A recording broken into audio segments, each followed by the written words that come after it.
Welcome to Gunner Short once again. Today we're going to take another look into China. And this peek into everyday China is about the ghost cities and the sick property sector of China. We're going to see some of the ghosts in the Chinese property sector. Right. Uh, why Chinese property sector? Why is it? We must understand that the Chinese property sector constitutes nearly one fourth of its economy, right? And this is in distress. And it's been in distress for over a year now, ever since the Evergrande crisis broke out. Along with this, Xi Jinping had tightened the screws on the tech sector, educational tech, fintech, and even retail tech, and raid hailing cabs, and Alibaba, and Tencent, and all of them, right? They've been pruned. So 15 that was 15% of the GDP. So 15% of the tech sector and 25% of the property sector both are in serious trouble. And if these two are in serious trouble, where is China's GDP heading? And in case someone talks of the revival of the Chinese GDP, look at this sector. If this sector revives, then there is hope. Otherwise, Chinese GDP and growth is going to be stagnant. So let's understand this in a little more detail. Very clearly, construction, finance, property market, everything put together is about quarter of the Chinese GDP. Right. This is an article which came up about, say, 2 days back, right? Which said why housing in China is unaffordable, right? And why China's attempt to fix this whole problem is running into issues. Not able to, in fact, they have failed as per this article. It's quite interesting when you hear that. Okay, just have a look at the home price to income ratio in major Chinese cities and US cities. The bottom three are of US, that is San Francisco, Los Angeles, and New York. What do they indicate generally? You can buy a house at 10 times your annual income, that is 10 years of your salary. Look at China. The figure is anything between 25 to 40. That means you have to put in 40 years of your salary to get a house in China, or 25 years. And if you start that process at about 40, you're well over 65 by the time you own a house, really. Otherwise, you're in mortgage. Okay. But the funny thing is, why people invest in property? They hope that the value of the property goes up, they make money, they can sell tomorrow and create a nest egg. So people in China have one or two, three flats, they stay in one and hope like hell, sell the other two or three at profit. But the problem is everyone thinks all of that. But from the past 2 years, the property prices have crashed. They are now in the negative range. That's for new houses and second-hand houses too, across the board. So this is what this graph tells you. Now, this report of South China Morning Post says real estate accounts for one quarter of the domestic output, which I had said GDP, and it is 80% of any household asset. Okay. Now there are about 1 lakh companies which operate in this sector, and they provide 27 million jobs. It's this nation's second largest employer. In the past 1 year, headcount or the salary is reduced by 15%. And that too only in the 28 publicly listed developers. The others, God knows.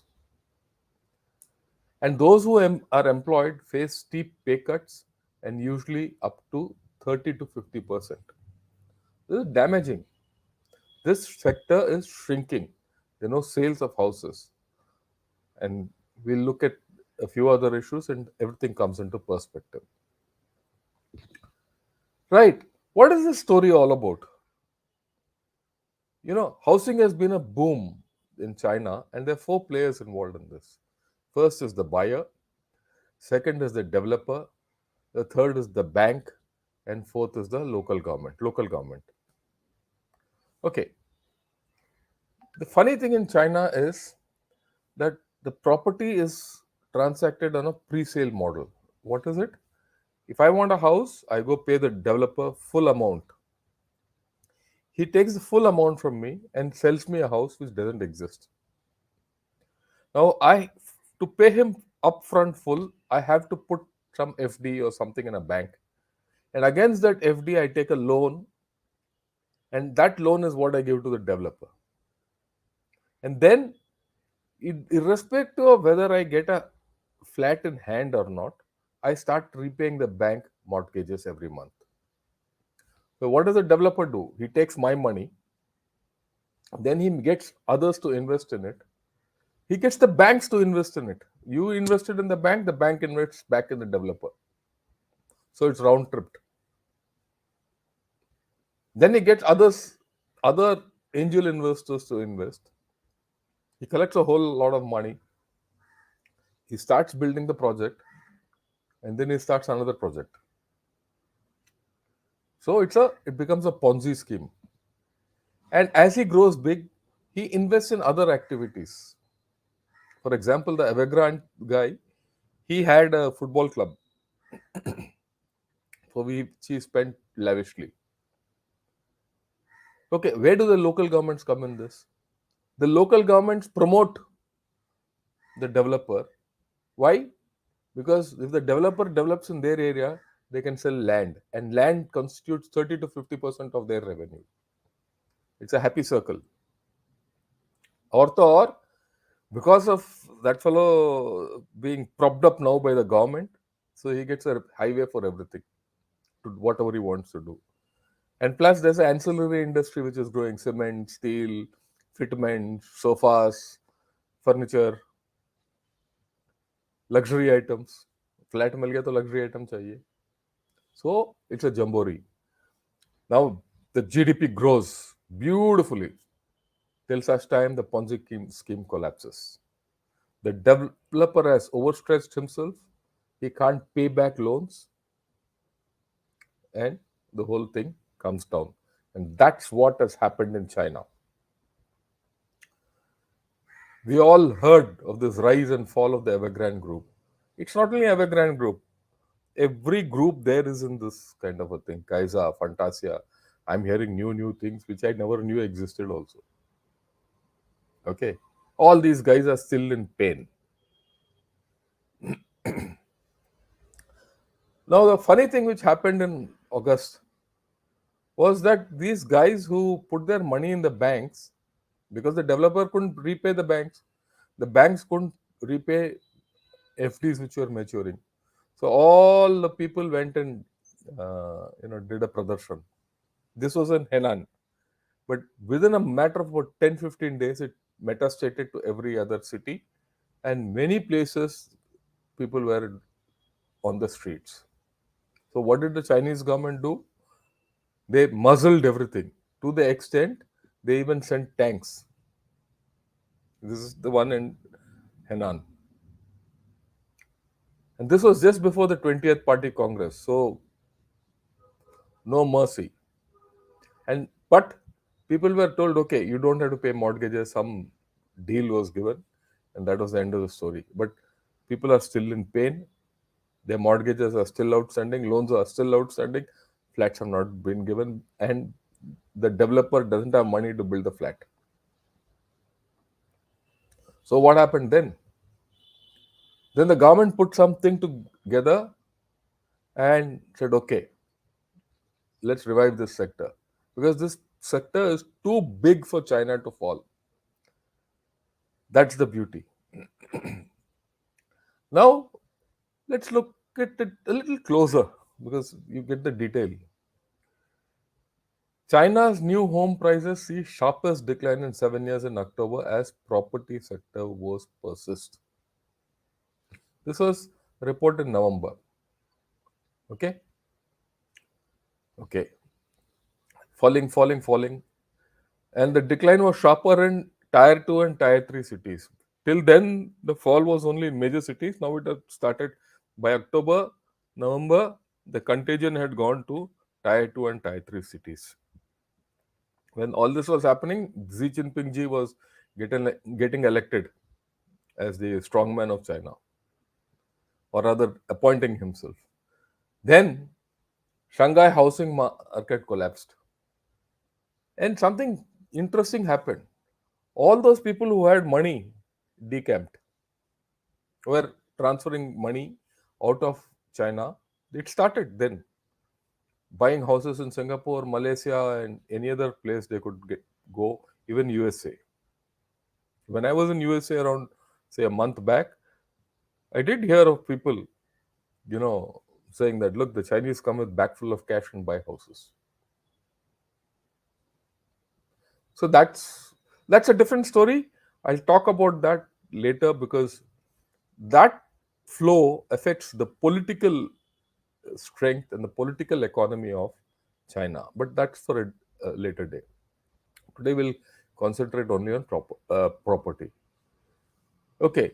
Then the local government, they didn't know what to do. They started doing land grab to sell it more to uh, developers, because they have no sources of income, and they were under tremendous stress because of the zero COVID, where they had to spend a whole lot of money on testing and all that nonsense which went on. Testing, tracing, daily, morning and evening, and they paid for vaccines which were useless. They were all this payment was offloaded to the local governments, who are today in great distress.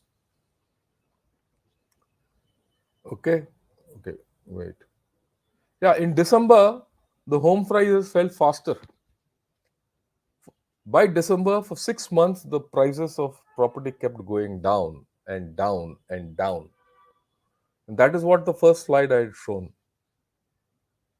What the slide I had shown in the first is being substantiated every month by reports coming out of China, if you track it.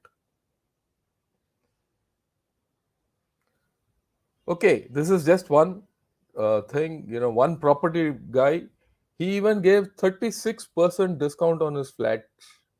They were known to buy. No one was interested in buying. Okay, he auctioned, did everything, but that was the end of the story. Okay, now let's look at this closer. One Chinese bond developer, he missed his payment. Then that was when actually the government really started no, stepping in. So the question which South China Morning Post asks is, too little, too late. Even as the state dives in to save the ailing property sector. Okay, companies have started defaulting. This is one company, Times China Holdings, but there are more who have defaulted. None the details don't come out very easily to all of us. Okay, then suddenly when the government stepped in, there was a rally. But the reality is this: Chinese property stocks rally may soon run out of steam as home sales slump outweighs financing boost. Okay, the next line is interesting. Contracted sales at Chinese property developers will drop by 20% this year. More. So that's more pain. Okay. So overall, if you see, China is stuck with its property. Right.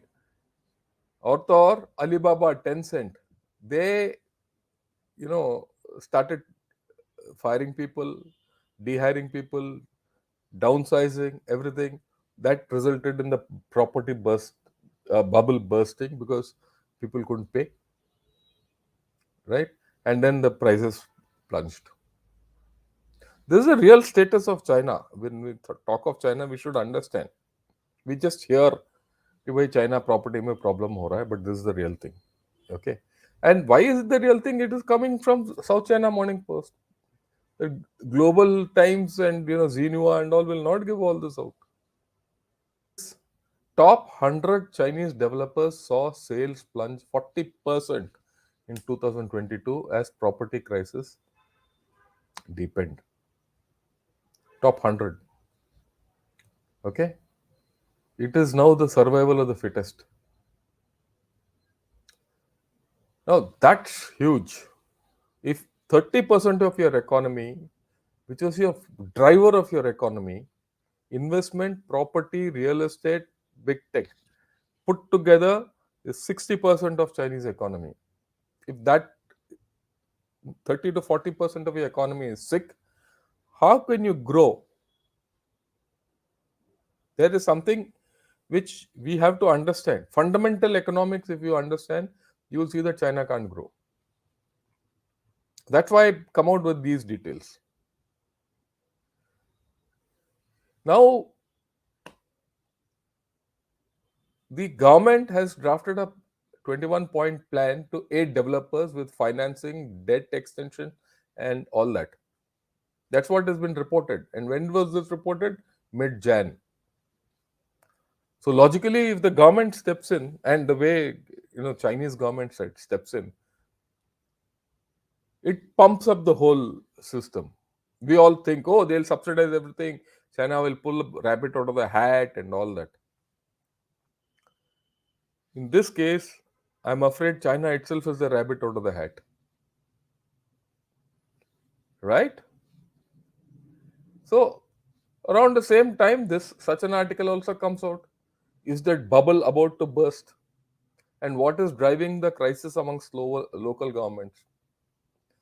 The outlook for Chinese local governments' debt in 2023 is gloomy, triggering concerns over rising default risks.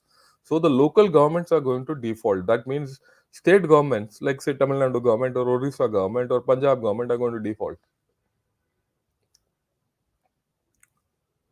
And these fellows have been doing their own deals without telling everyone. That is why Beijing has stepped up supervision of off-balance sheet borrowing and is promoting fiscal and loan restructuring.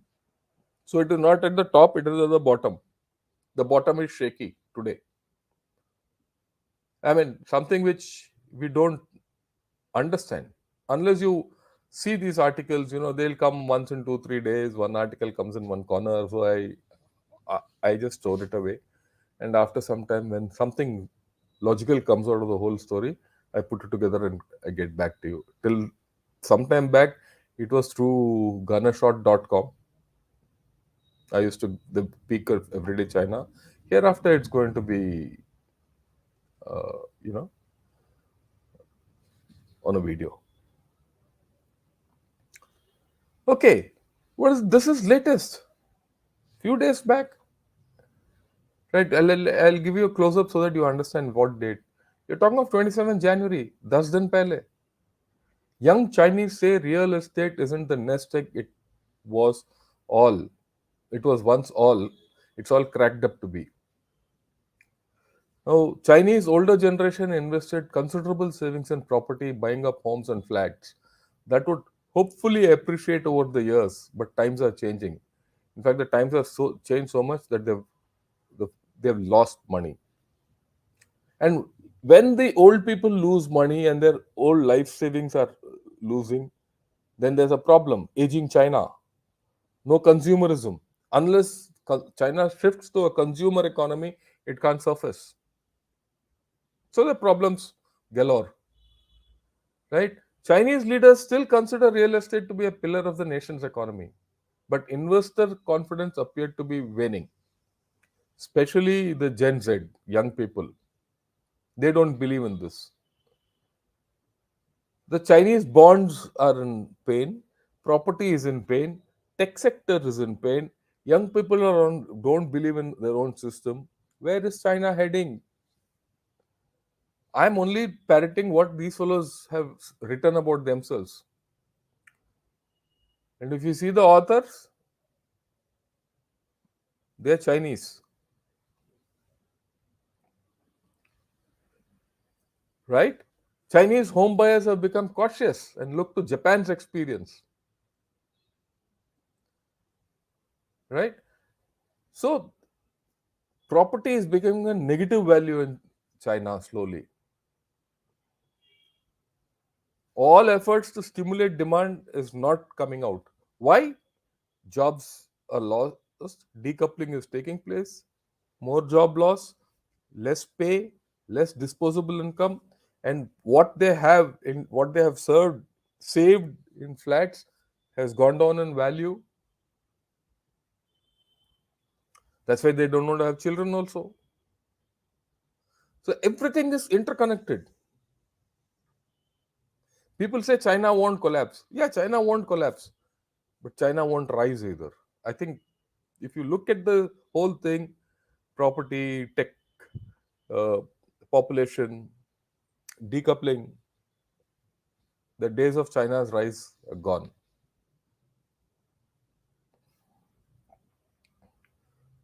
Painful as it is, China must rid its economy of an ever-raising property market.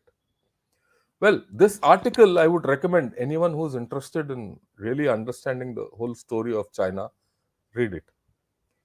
It is by a person called Michael Pettis. Michael Pettis is a professor in Tsinghua University, and he writes for Carnegie and this and that and international bodies. If you look at his articles within China, they're a little soft. Outside China, when he publishes his articles, they're pretty strong. And in this article, which he has written, it is pretty strong. What does he say in this article? Let me show it fully. He says China experienced one of the largest and most sustained surges in property in history, property prices in history. Households, businesses, banks, and government entities became extraordinarily dependent on the property sector. They rode on the property sector. The longer this process continued, the more urgent it became to rein in the sector because it was going out of control. The Ponzi scheme was becoming bigger and bigger. Now, here comes the thing. The longer this continued, the more painful it would be to inevitably be to reverse it. You can't. They're not able to do it.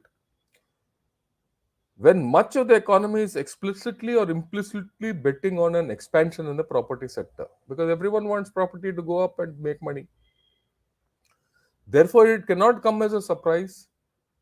Then any reversal of this expansion will create significant financial distress. Right? People will collapse. On the other hand, China cannot allow the property sector to expand or even stabilize at current overextended levels. As per this article, he says, even at this point of time, the Chinese home prices, though they have fallen, are still the costliest in the world. Okay. Now, if China pulls back the whole thing, the valuations fall, the whole thing crashes, people lose money. Is it politically feasible? No. If they let it go, and if China doesn't have any oversight on the property sector, then there's a collapse.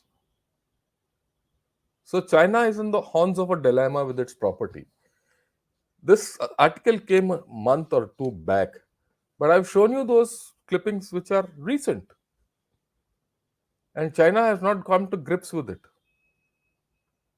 right? And that is why today I've taken this up. I've taken this subject up. Please understand, the property sector in China is in trouble. One, it's not going to come out easily. It might take a year, two, three for it to stabilize. One. Second, the population is declining. Third, decoupling is taking place. Fourth, job losses are happening. Put all these together, factories are closing up, right?